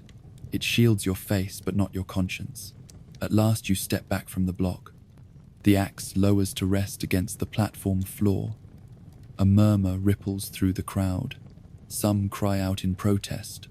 Others shout praises for mercy's triumph. You learn that taking a step back takes as much courage as bringing the blade down. You hand the axe to your assistant who stows it beside the collar rack. The condemned stands and bows his head. You see tears drying on his cheeks. You learn that mercy can transform terror into relief in a single breath. The crowd parts to let the prisoner pass. You watch him descend the steps, guided by guards who look uncertain. You learn that mercy carries its own rituals. The prisoner must leave the stage not with the dignity of exoneration alone, but under the watchful eyes of those who bore witness to his near execution. After the crowd disperses, you return to the armory with the tools of your trade. Each axe blade and collar ring seems heavier now. You learn that the tools of death remain your responsibility even when they go unused. The weight of mercy follows you back to the quiet corridors of the castle. That night you cannot sleep. You lie on straw and imagine the blade's edge falling clear of flesh. You hear the echo of children's cheers and of merchants' curses. You learn that mercy leaves a deeper mark on the executioner's soul than the memory of blood ever could. In the morning you present yourself to the magistrate. His gaze is steady as he asks why you delayed. You explain that the pardon arrived at the last moment, and that you feared shedding innocent blood. He nods gravely and dismisses you with a curt word of approval. You learn that mercy earned you the magistrate's respect, but also placed a scar on your reputation among those who believe in absolute justice. As you hang your hood on its peg, you feel both relief and sorrow. You learn that the weight of mercy never lifts entirely. It remains tethered to every thought of executioner's oath and every memory of a life spared at the edge of a blade. In the days that follow, the square fills again with commerce and prayer. Yet you know that those who saw your hesitation will carry the story wherever they go. You learn that executioners live not only with the memories of blood, but also with the memories of mercy given or withheld. And so you keep the hood ready, the axe sharpened, and your conscience alert. You learn that in your craft, mercy stands beside death itself. Every execution calls for skill, every reprieve for courage, and every day under the hood for the wisdom to know which is called for and when. You wake in a small room above the town's slaughterhouse well before dawn. The room is cold and sparsely furnished. A single lantern casts shadows on the stone walls. You learn that executioners rarely slept among neighbors. From the moment you accepted this office, you were set apart and required to live on the town's fringe. Your bed is a rough plank with a thin straw mattress. A small stool holds your only possessions. A simple bowl, a wooden cup, and a loaf of coarse bread. You hear the low moan of animals below and realize that your neighbors are beasts rather than people. You learn that living above, the slaughterhouse serves as daily reminder of the life and death you oversee. At morning light you dress in plain clothes and head down the narrow stair. The butcher nods to you without greeting. You exchange no words. You learn that courtesy toward an executioner is forbidden among honest craftsmen. To speak freely was once a right, but now belongs only to those who work without blood on their hands. Outside the slaughterhouse gate, you pause before entering the town proper. A low stone wall marks the boundary. Within the gate, a guard nods and lets you pass without question. You learn that your entry is tolerated but not welcomed. The wall stands as a barrier between the town's decent folk and the man who takes life for them. You walk a cobbled lane toward the market square. Wherever you go, people step aside or cross to the opposite side of the street. Children pointedly tug their mother's skirts and stare in fear or curiosity. You learn that even the innocent know your face behind the hood, for rumors follow you like a dark shadow. In the market, you see the blacksmith at work. He glances your way and quickly returns to hammering iron. You learn that guilds ban executioners from membership. The smith can use your tools, but may not share his forge or his bench. You stand as an outsider among craftsmen, forced to buy metal at higher prices and to sell services without trade credit. You pass the baker's stall and see loaves stacked neatly. The baker watches you approach and wipes her hands on her apron. She offers no greeting and withdraws inside her stall when she sees your face. You learn that goodwill ends at the edge of your role. Provision of food is not charity, but a grudging necessity. At the tavern door, you pause. Inside, laughter and song drift into the street. You learn that executioners are banned from guild taverns and inns. They may stand at the bar, but must drink outside the common room. The landlord locks the main door at dusk and leaves a small hatch open for your trade. You learn that this small concession is payment for the fear you carry. You continue on to the magistrate's hall. Here you are welcome only at execution time. The magistrate's clerk greets you in hushed tone and offers a cup of water and a seat in a corner chamber. You learn that proximity to power does not bring friendship.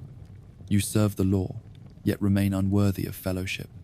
Outside the hall, you notice the narrow lane that leads back to the butcher's shop. You take it instead of the main street, avoiding stares and whispers. The lane is quiet and deserted. A dog barks in an empty courtyard. You learn that solitude is both refuge and punishment for your station. At midday, you return to your room and eat a hunk of bread and a piece of cheese. No neighbor knocks to offer a meal. You learn that social exile means doing without the simplest kindnesses that bind a community together. Even a meal shared with friends is privilege denied to you. You sit by the window overlooking the river. You watch townsfolk gather water and do their laundry.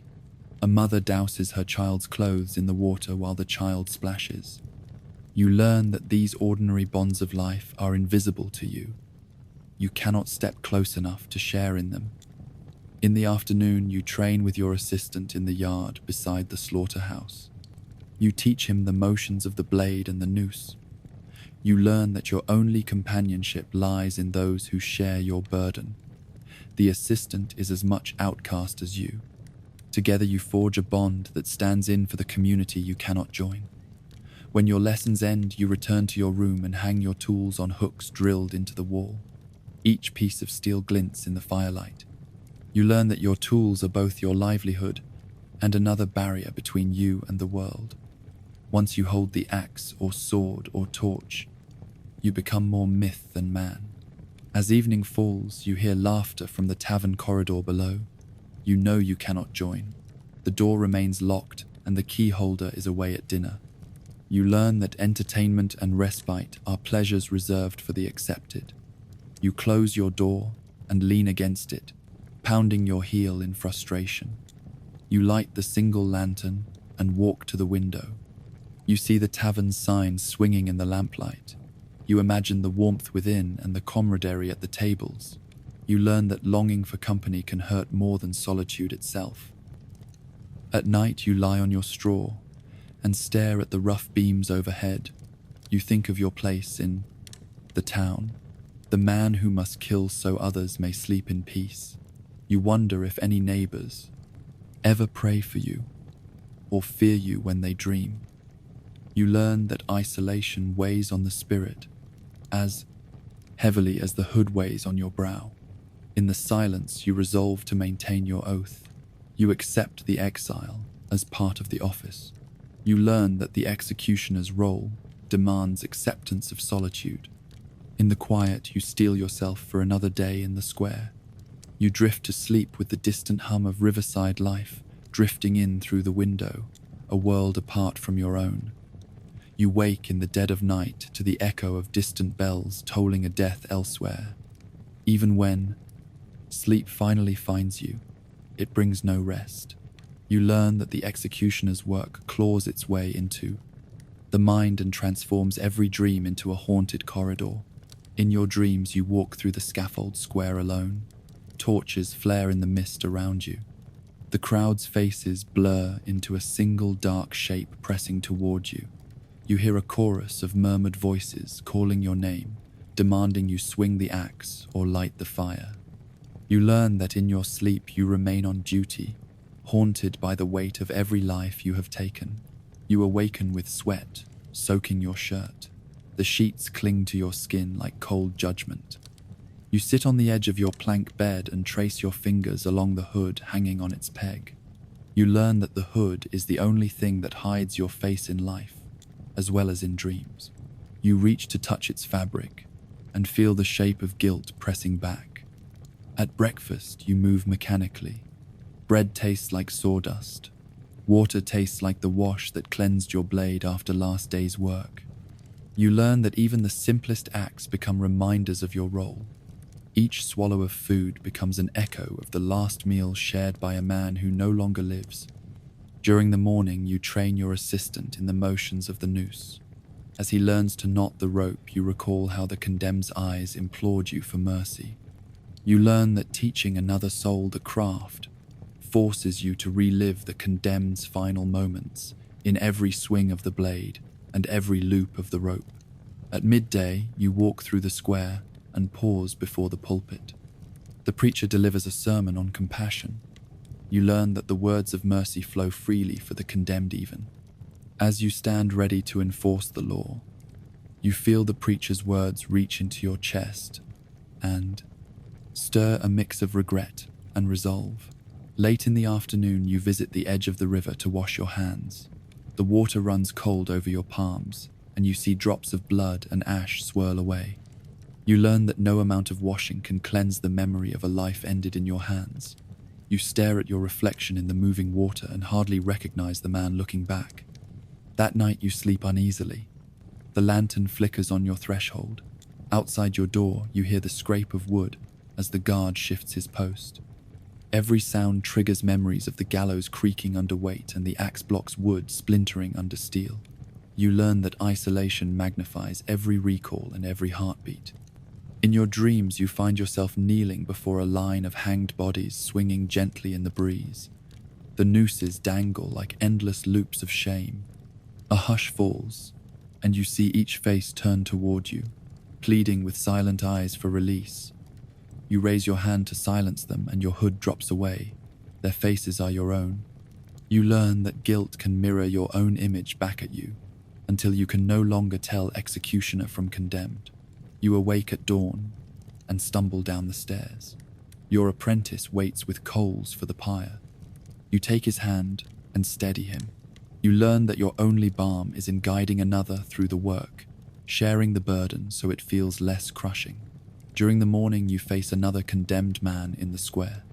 He trembles as he kneels on wood. You see your own fear in his eyes and realize that you both share a dread of the inevitable. You learn that recognizing your mirror image in another's terror blurs the line between executioner and victim.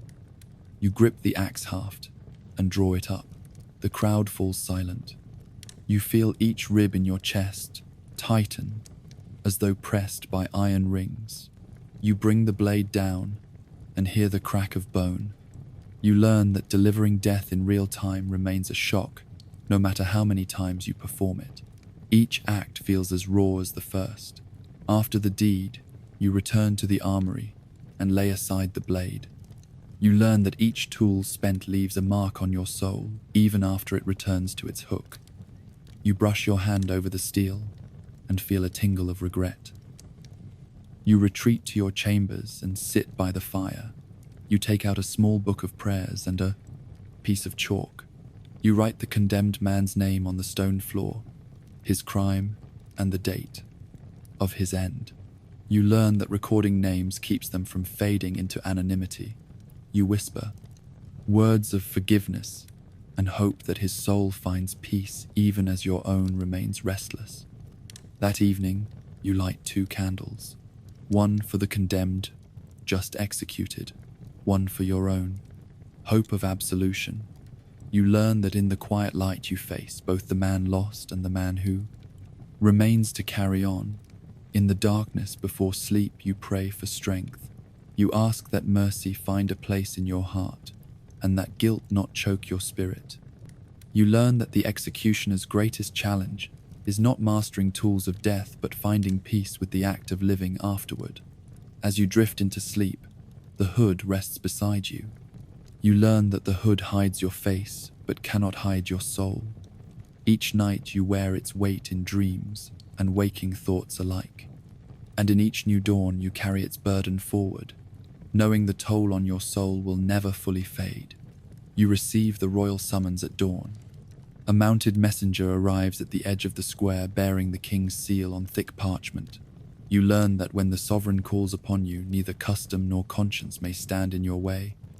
Obedience to the crown is the highest law. The parchment reads that a noble of ancient lineage has defied the king's decree and must be executed at once without trial. You feel a chill at the words. This man served the crown loyally for decades. His alleged crime was obscure. You learn that royal favor can shift like sand, and that mercy lies only where the king's eye falls. You ride with the messenger to the royal court. The road winds through a winter forest and the air bites through your cloak.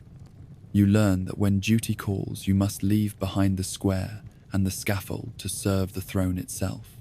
Your role extends beyond town boundaries into the realm of politics and power. At the palace gates, you are ushered into a grand hall draped in red and gold banners. Courtiers bow and whisper as you pass with your axe. You learn that the executioner's presence in the court carries both fear and fascination. Even princes avert their gaze. The king sits upon his throne, flanked by counselors and knights.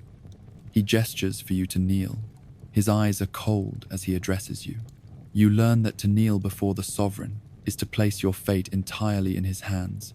Even the executioner's oath bends before royal command. He reads the charge against the noble, and then commands you to carry out the sentence at the east gate by midday. Any hesitation, he warns in a voice like steel, will be considered treason. You learn that refusing the king's order carries its own sentence, an execution of your own. You bow and accept the parchment. You learn that loyalty to the crown can demand the most harrowing acts. You turn away from the throne and feel the weight of every word inscribed on the royal seal. By midday, you stand before the east gate. Guards stand ready. A small crowd has gathered. You see the noble brought forward in chains, his once proud bearing dimmed under the weight of royal wrath. You learn that loyalty once rewarded with land and title can be reversed by a single decree. The noble kneels before the block. He glances at you with eyes that ask one final question. You feel the hood's cloth, brush your cheek, and remember your oath. You learn that the moment for mercy has passed. To show hesitation now would be to sign your own death warrant. You raise the axe and swing. The blade falls true, but the head retrieves the seal's promise from steel to flesh. The crowd gasps and then holds its breath. You learn that loyalty to command demands action even when the heart aches for compassion. After the deed, you return to the palace. Word has spread of the swift execution. The king receives you with a nod of approval. He speaks no words. You learn that for a sovereign, the price of loyalty paid by executioner and noble alike is a debt settled in silence. Weeks later, a rebellion stirs in the north. A lord raises arms and proclaims the king unjust. The royal council sends a fresh summons for your service. You learn that loyalty means you must stand at the scaffold square once more for someone who may be innocent. A messenger brings news that a letter found in the rebel camp bears your name. It claims you undermined the kingdom by supposing mercy. You learn that rumor can twist loyalty into treason. The very life you saved may be used to destroy you. You hurry to the king's chamber to clear your name. He listens in silence before dismissing the rumor with a wave of his hand. You learn that loyalty sometimes demands you defend yourself from slander as fiercely as you carry out executions. At the rebel stronghold, you lead the procession of captives to the scaffold. The king's banner flies above the gate. You learn that loyalty brings you to the front lines of power and rebellion alike. Your role connects law and insurrection in a single act of final judgment. You carry out the sentence without cruelty, but with determination. You learn that loyalty honors your duty, even when the cause behind it is contested. The blade you wield does not judge the justice of the crown's war. It only enforces the verdict. Afterward, you face another royal order. The king has issued a pardon for one of the captives in secret. Your instructions are to release him at once and reward his allegiance. You learn that showing leniency under power can shape future loyalty and bring the promise of stability to a realm at war. You remove the shackles from the freed man and witness his trembling joy. You learn that loyalty also means recognizing mercy as part of royal strategy. Execution and pardon both serve the crown's interests in maintaining authority. Back in your chambers, you study the ledger of royal commands you have carried out. The names and dates roll across your mind like a march of ghosts. You learn that loyalty to law and to sovereign leaves a trail of lives both ended and spared. Each command you fulfilled carved your path more deeply into the crown's service. At night you pray for guidance. You learn that loyalty's price is measured in blood and in mercy, in obedience and in conscience. As long as the crown commands you hold the axe, you remain bound by royal will above all else.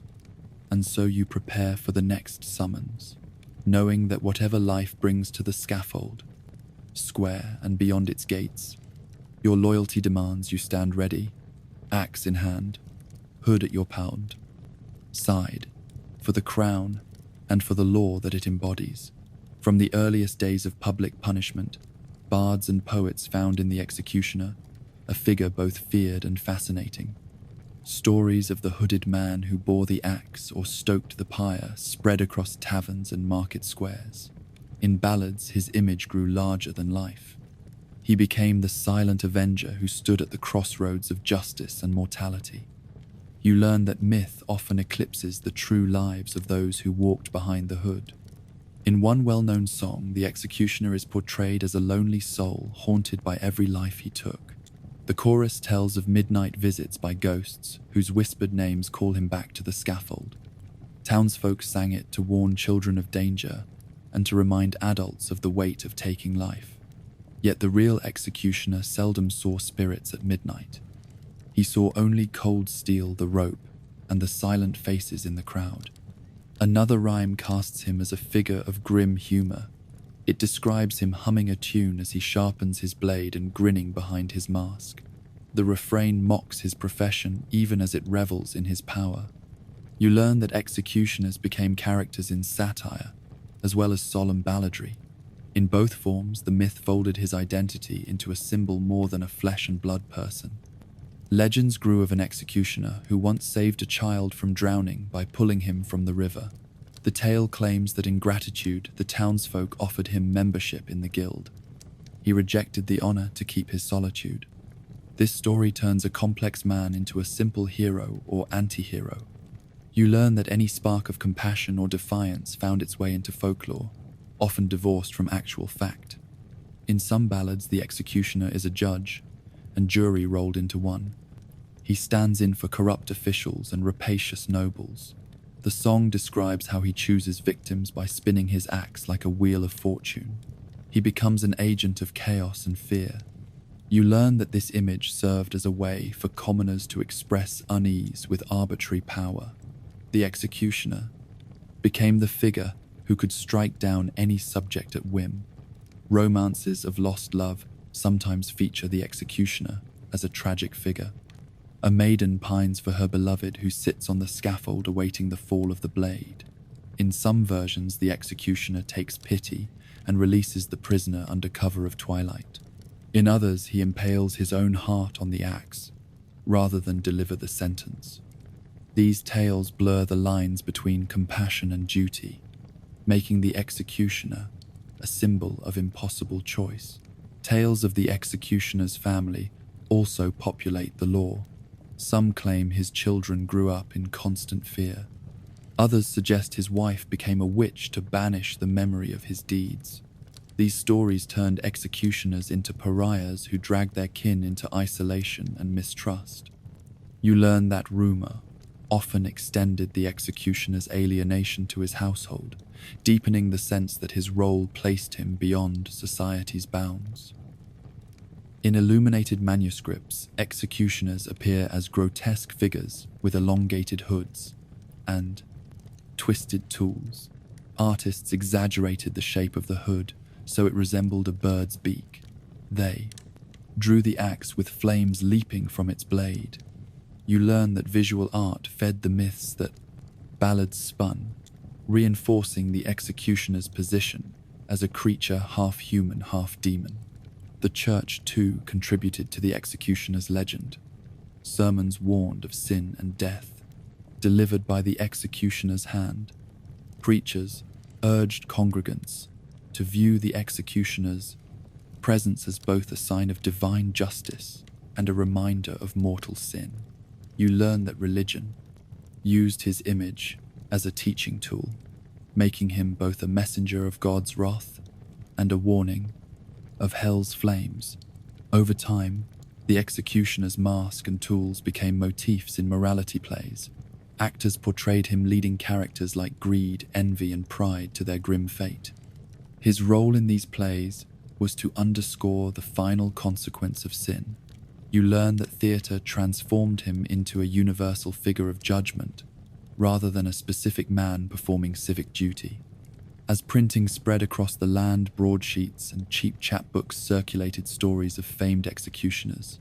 Tales of an executioner in Paris who never missed a strike sold thousands of copies. The legend claimed his axe never dulled, and that he drank the last drop of wine from the tome, a chalice made from a severed skull. You learn that sensational detail fueled sales even when no reliable records supported the claims. By the 17th century, some executioners tried to reclaim their real identities. They petitioned councils to publish official accounts of their work and to correct false rumors. Few succeeded. The demand for myth outpaced the desire for truth. Even when the executioner laid down his hood, the stories outlived him. In modern times, museums display his tools as relics and curiosities. Visitors gape at the hood, the iron collars, and the fire pot. Information panels note that these objects shaped law and order, yet the legends remain stronger than the history. You learn that the executioner's legacy lives on in our fascination with death and justice. In literature and film, the executioner still appears as a figure of dread or reluctant hero. He may refuse to strike at the last moment, or become an avenger of corruption. These tropes carry the medieval myths into new eras. You learn that once a legend takes hold, it adapts to fit each age's anxieties about power, punishment, and mercy. Ultimately, the true life of a medieval executioner is lost among the ballads and myths that grew around him. The man who bore the hood by day and buried his memories by night becomes a symbol of death, rather than a person who lived and struggled with conscience. Yet in exploring these legends, you glimpse the complex reality beneath. You learn that the executioner's legacy endures because he embodied humanity's deepest fear and most solemn demand for justice. You stand beneath the early morning sky one final time in the scaffold square. The breeze carries the scent of wood and dust and the faint echo of distant bells. You learn that this moment marks the end of a journey few dare to follow. All your life you have carried the hood and the axe.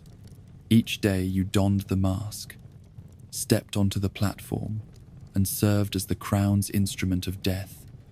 You learned to swing the blade with precision and to tend the flames of the pyre with care. You watched crowds rise and fall like waves with each execution. You heard the whispers of mercy and the cries for vengeance. You learned that power and peril stand as two sides of the same coin. You have faced dangers both practical and moral. Tools of steel and rope could cut bone or strangle life in an instant.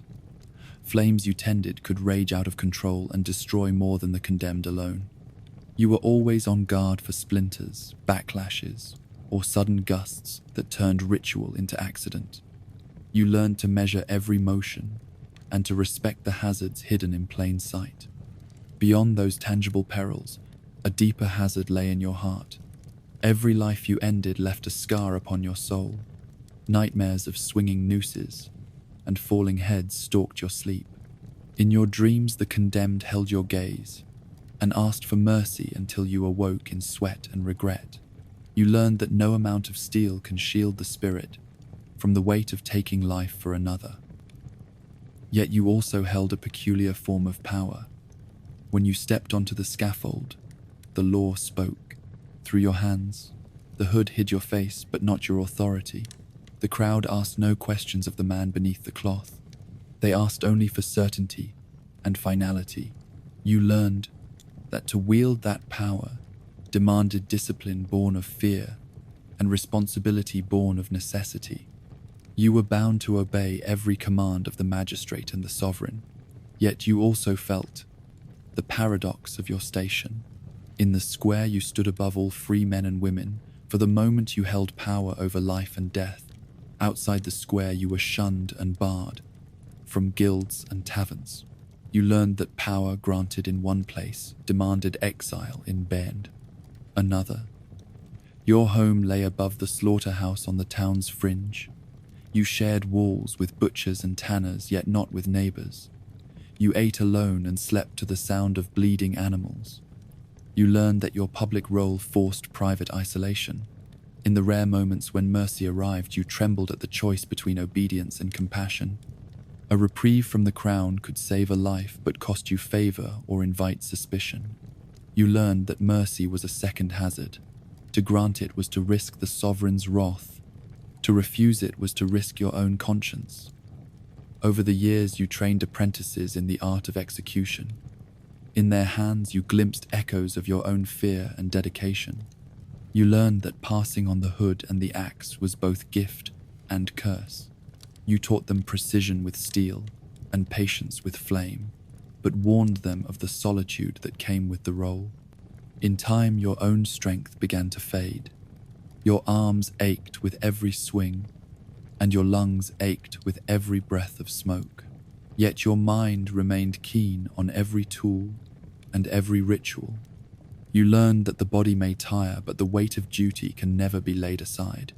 Now the day has come for your final release.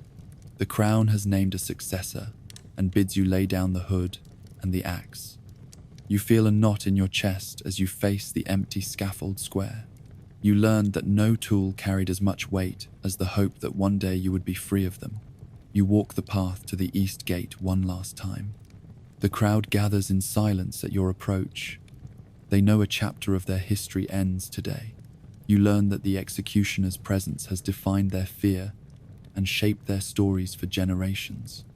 Standing before the block, you remove the hood and hold it high. A hush falls across the square. You learn that the hood's removal reveals not only the man, but the burden he bore. You learn that in unveiling yourself, you invite the crowd to see your truth. A man who served law and mercy alike under constant peril. Next, you lay the axe on the block. You trace its blade with a final glance and feel the echo of every strike. You learned that the axe embodied your skill and your duty. By setting it down, you close a chapter of service in blood and flame. As the axe rests on the block, the crowd stirs.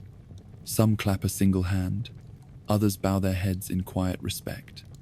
You learn that in relinquishing the tools, you release the grief you carried and allow the community to reclaim their square from ritual terror. Your successor, hooded and silent, steps forward to take the axe from the block. You watch him lift it in his own grip. You feel the old fear and pride in your chest. You learned that the executioner's legacy lives on through each hand that holds the blade. You turn away from the platform and walk through the square. Merchants begin to reopen their stalls, and children return to play in the sun. You breathe deep the morning air free of smoke and iron. You learn that life goes on even as an era of fear ends. Beyond the square, you cross the bridge over the river one last time. Water flows forever, carrying memories and echoes downstream. You learned that the executioner's service to law was finite, but the consequences of each life ended live on in stories and in history. At the edge of the woods, you pause and turn back toward the town. The rooftops gleam in the sun. You feel the hood's shadow lift from your shoulders. You learn that freedom carries its own weight. Yet you know that in laying down the hood and the axe, you reclaim both your future and your past, as a man who once served as the final voice of justice. You step into the forest path and let the world of square and scaffold fade behind you. At your step, side the axe's ring echoes once more before silence falls. You learn that only the desperate or the condemned ever embrace this hood, and now, at last, you embrace release.